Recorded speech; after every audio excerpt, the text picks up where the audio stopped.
3, 2. A voice bleeds through the static, calm, unhurried, counting towards something. It speaks a language no one on Earth has ever heard. And yet every analyst in the room feels their skin crawl because somehow they can almost understand it. Naya freezes with her hand on the volume dial. 14 years reconstructing dead signals, and she has never heard anything like this. The numbers underneath the strange syllables feel familiar. Wrong. Impossible. She rewinds it and plays it again.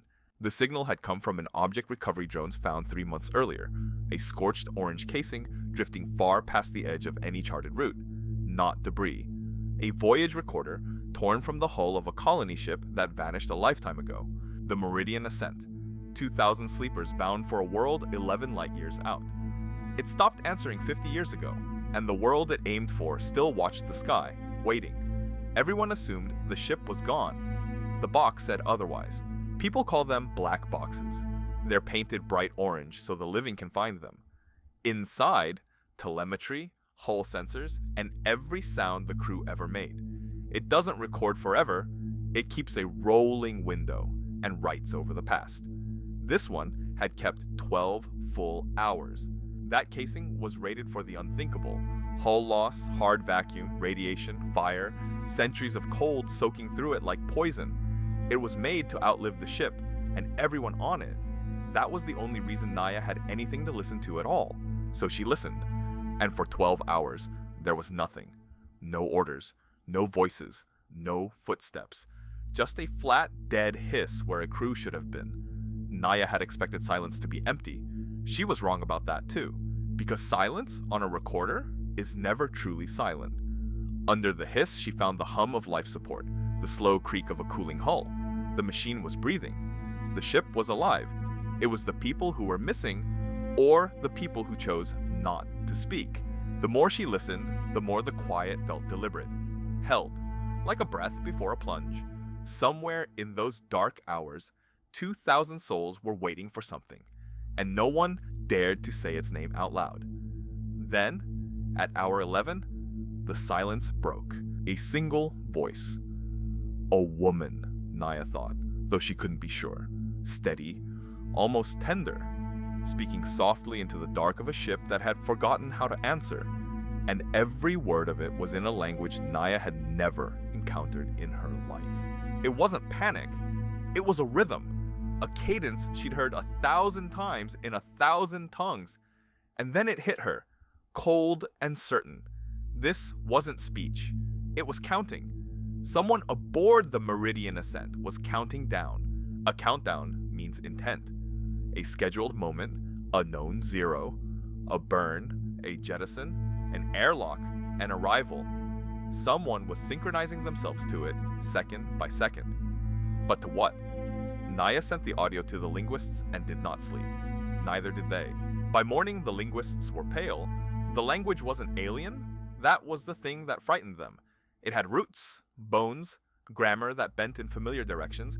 It was clearly, unmistakably, a descendant of a language they already knew.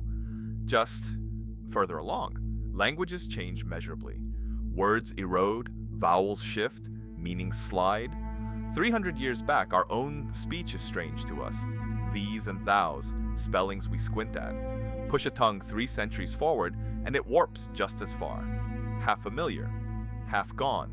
But not everything drifts. Numbers are the stubborn survivors of any language. The last words to change clung to across 1,000 years, which was why the analysts could catch nothing of the sentences, and yet almost read the countdown. Naya said it before she could stop herself. The reason no one knew the language wasn't that it came from far away, it was that it hadn't been invented yet. The voice on that recorder was speaking an English that won't exist for 300 years. The room wanted to laugh. Then someone pulled the trajectory. The Meridian Ascent had been running near the speed of light. And at that speed, time bends. Centuries pass outside while barely months pass within. The ship hadn't traveled 50 years. It had traveled through them. Aboard that ship, generations had been born, had lived, had let the language grow, while Earth's clocks crawled ahead. The recording was younger than the words inside it. The future hadn't caught up to the Meridian. The Meridian had already lived there. Naya should have handed it off. She didn't. She played that final hour again and again, learning the shape of a voice she would never meet. Someone's daughter, someone's mother, born under a sky that never touched Earth. Counting down, calm to the end. 5, 4, 3. The strange numbers, so close to her own she could taste them. The whole hum steady beneath. No fear in the voice, only readiness. Whatever waited at 0, that woman had made her peace with it long before she began to speak. 2, 1. And then, the recording ends. Not with a scream, not with an alarm. With one clean cut to nothing. As if the box itself had reached the moment it was counting toward. 12 hours of silence, one voice, and then the silence again. Complete. No one knows what 0 was. An arrival at a world no chart names. A jettison of everything they'd become. A door opening onto something. The box holds the count, but not the reason. The last thing it recorded was the moment before the answer. And here's the part Naya can't set down. That voice may have belonged to no one still living aboard. A message left in a loop, a countdown for empty corridors. Or someone was there, awake, watching 0 arrive. Both are true until the box is opened again. So the recording sits in an archive playing for anyone brave enough to listen. An intact box, a held silence, numbers that outlived their world, a clock that ran the wrong way, another signal logged, another silence that turned out to be full. And somewhere out there, the count is still running down.